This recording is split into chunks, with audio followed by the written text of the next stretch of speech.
sebetulnya adalah berasal dari dokumen-dokumen yang dikeluarkan oleh Bareskrim pada konferensi pers 22 Mei 2025 itu. Itu justru bukannya kemudian menjawab masalah, malah menimbulkan masalah-masalah baru. Karena banyak sekali dokumen-dokumen yang ditunjukkan oleh Bareskrim ternyata membuat kita jadi terus bertanya dan ngawur.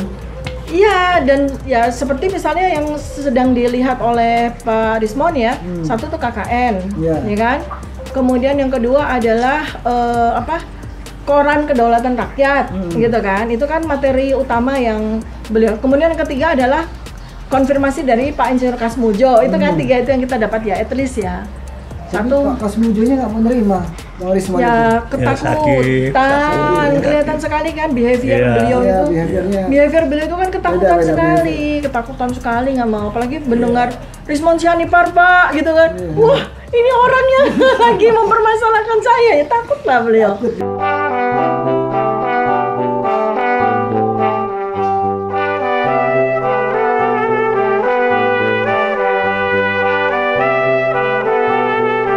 Assalamualaikum warahmatullahi wabarakatuh. Waalaikumsalam warahmatullahi wabarakatuh. Selamat siang. Kita ketemu lagi. Uiwats kembali hadir di sini, kedatangan tamu yang sangat istimewa di tengah-tengah kita siang ini, yaitu sebelah kiri saya Dr. Tifa. Semua orang pasti tahu. Dari ujung barat sampai timur, dari Aceh sampai Papua, bahkan di luar negeri sampai ke Jepang, ke Amerika, udah tahu cerita ini tentang siapa Dr. Tifa. Langsung aja. Dr. Tifa, selamat datang. Assalamualaikum. Waalaikumsalam warahmatullahi wabarakatuh. Assalamualaikum, Adinda. Di sebelah kiri saya lagi yang ujung ini tidak asing lagi kalau ini. Semua udah pasti tahu. Ini sesepuhnya Uiwats, angkatan 66, Fakultas Hukum. Yaitu abang kita cintai, Bang Asrul Harun. Apa kabar Bang? Assalamualaikum. Kabar baik. Assalamualaikum warahmatullahi wabarakatuh. Bang Asrul hari ini. Sehat ya Bang ya? Alhamdulillah. Rabbil alamin. Kita bertanya ke Dr. Tifa dulu siang ini. Assalamualaikum Dok. Waalaikumsalam. Begini Dok, kemarin ini rame kan, dari barat ke timur semua yang mengenai ijazah palsu. Ada satu hal yang sangat menyilik buat saya. Perjalanannya Dr. Rismon. Ini orang di mata saya hebat. Sama lah, geng Dr. Tifa nih jagoan semua saya lihat. Di mata kami Uiwats ini jagoan, berani. Nah, travelingnya Rismon ini, Bang Rismon ini, itu kemana-mana saya ngikutin dia.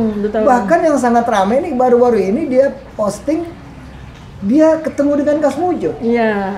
Iya kan? Kasmujo itu tuh pintu dia, benar mandir kayak ketakutan. Terus mukanya ada plaster apa habis gimana? Iya apa dipukul atau gimana? Saya nggak tahu nih. Nah, sebagai Dr. Tifa bersahabat dalam tim yang sama menggubrak ini jasa palsu Jokowi. Pertanyaan saya, sampai sejauh mana ini perjalanan ini Rismon? Silakan. Ya, sebetulnya kan itu kan sebetulnya dorongan ya, naluri seorang peneliti. Ya, naluri seorang peneliti dan mungkin itu kan fitrah ya. Betul. Itu kan tugas dari Allah Subhanahu wa taala kepada kita semua. Betul. Kita masing-masing kan diberikan tugas. Ketika kita hidup tuh masing-masing ada tugasnya. Betul. Nah, kebetulan yang membuat kami menjadi satu sekarang menjadi satu tim itu karena kami merasa mendapatkan tugas Allah sama sebagai peneliti kan gitu. Betul. Kita basicnya bertiga ya, terutama saya, Mas Roy Suryo dan Bang Rismon Sianipar ini kan adalah para peneliti di bidang masing-masing. Nah, kebetulan kita sama concern kita beberapa tahun ini itu tentang polemik ijazah Pak Joko Widodo gitu kan. Nah, kami masing-masing memandang dengan mata sesuai dengan domain kami masing-masing. Pak Rismon Sianipar itu dengan domainnya digital forensik, Pak Roy Suryo sebagai pemerhati telematika sesuai dengan domainnya, saya sebagai seorang yang berkecimpung dalam bidang behavioral epidemiologi ya. Betul. Kan jadi begitu, sehingga pandangan mata kami katakanlah dalam satu dokumen itu masing-masing kan memandang sesuai domainnya masing-masing, sesuai dengan ekspertisnya masing-masing. Tapi tiga-tiganya alumni UGM loh ini. Ya itu dia, itu dan kan juga konyol ini kan ijazah palsu dari UGM. Makanya mungkin jadi ada UGM marah nih. Ya maksudnya itu dia tuh, jadi ada pengikat-pengikat yang dikendalikan oleh Tuhan Yang Maha Kuasa menurut saya.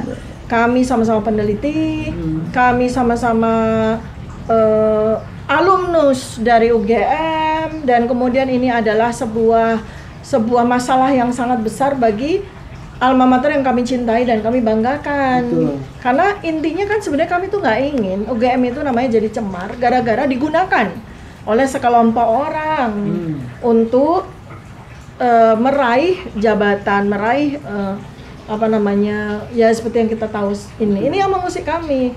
Terus berikutnya lagi adalah ada orang yang sudah jadi korban, yaitu Pak Bambang Tri dan Gus Nur gitu loh. Betul. Untuk sesuatu yang Ya. seharusnya sangat mudah untuk diselesaikan. Ya. Kalau memang secari kertas itu memang benar-benar ada. Ngaku aja gitu ya. Iya kan, Kok susah bener ya? Sederhana sekali. Nah, Iya, tahu kan gitu menjadi ya. pertanyaan kan adalah Iya. berarti dia benar-benar punya atau tidak kan itu.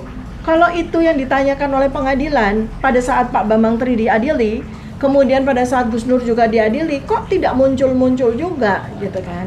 Itu kan mengherankan buat kami para peneliti. Nggak usah peneliti deh, rakyat aja semua juga sekarang sudah sibuk dengan risetnya masing-masing tentang polemik ijazah ini kan Semua gitu. jadi polemik Ya, seperti itu. Jadi itu sebenarnya yang mendorong saya, karena peneliti itu harus kayak penyidik.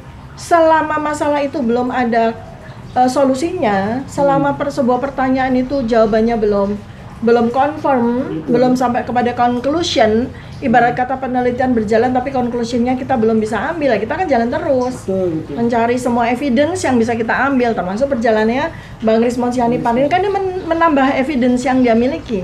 Iya. Sehingga semua puzzle itu kemudian tertata dengan baik sehingga memberikan gambaran yang sempurna kepada masyarakat. Itulah tugas kami gitu kan. Betul. Untuk semua mozaik, semua puzzle yang tercerai-berai itu kita yang tugasnya ngumpulin satu-satu, kita cocokin dengan bolong-bolong yang ada sampai akhirnya gambaran itu terbentuk sempurna.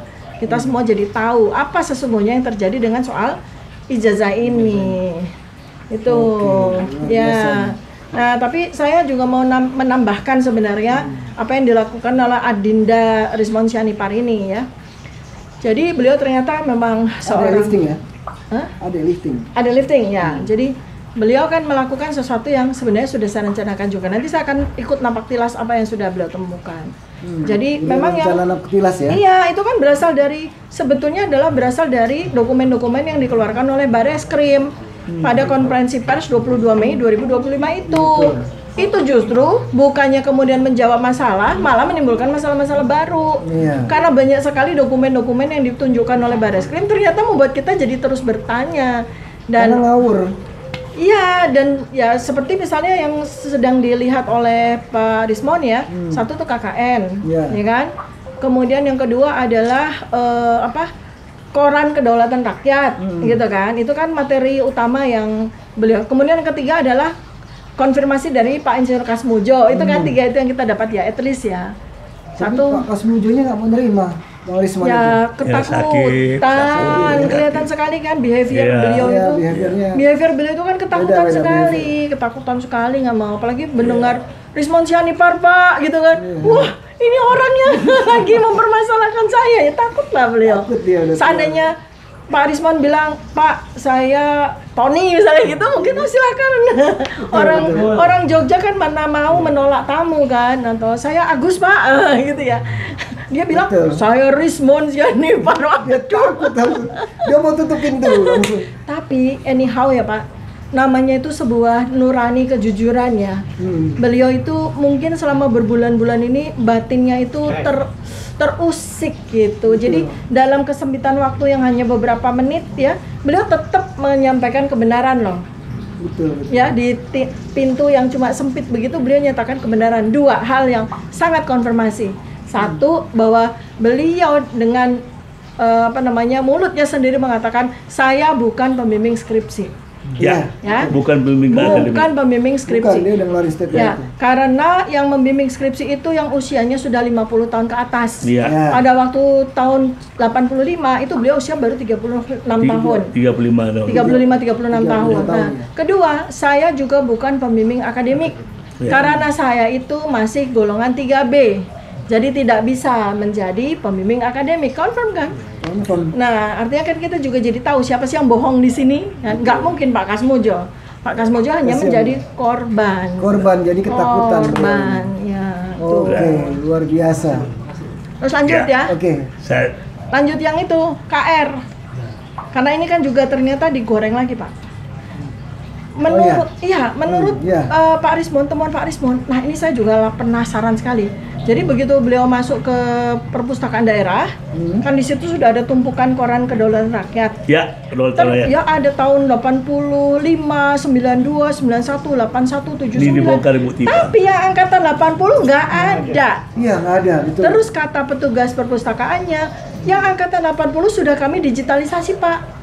Kan aneh ya? Nggak Ya mungkin, sudah, oke. kan? Kita lihat, mereka melihat yang digital. Ternyata kata yang saya permasalahkan di banyak podcast yaitu pasa dan puasa. Ternyata yang versi digital memang ditulis puasa.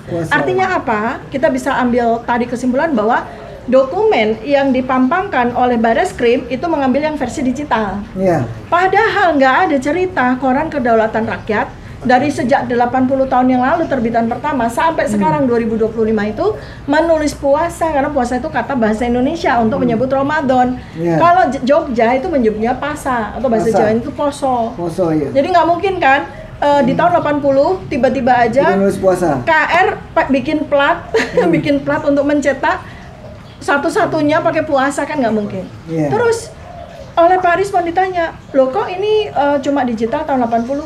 Iya Pak, detailnya. Dengan logonya petugas perpustakaan tuh bilang, iya Pak, karena yang koran yang analog sudah diamankan. Sudah diamankan siapa? Diamankan Bareskrim. Kapan ngambilnya? Pertengahan April. Padahal yang bersangkutan yang kita polemikkan, yang melaporkan saya, itu laporan ke Polda itu tanggal 30 April. Artinya apa? Sudah dikondisikan kan? Mereka sudah bersih-bersih kan? Bahwa si KR itu sudah mereka amankan karena pasti akan dicari nih. Sudah diamankan di suatu tempat. Luar biasa itu ya. Ya, kurang lebih seperti itu temuan dari Bang Rismon. Tapi sampai mendetail itu. Bisa-bisa Bareskrim ambil duluan pada bulan April itu kan. Ya, sama seperti bisa-bisanya pasar Genjing Pramuka dibakar duluan tahun 2012. Yang sekarang lagi dimasalahin. Bakaran itu. Bakar duluan. Habis itu. Nggak sempat ya bakar. Enggak, pasar Genjing Pramuka. Pasar Genjing Pramuka, Simpang Pramuka itu tempat cetak. Segala macam ijazah KTP palsu semuanya dibakar habis.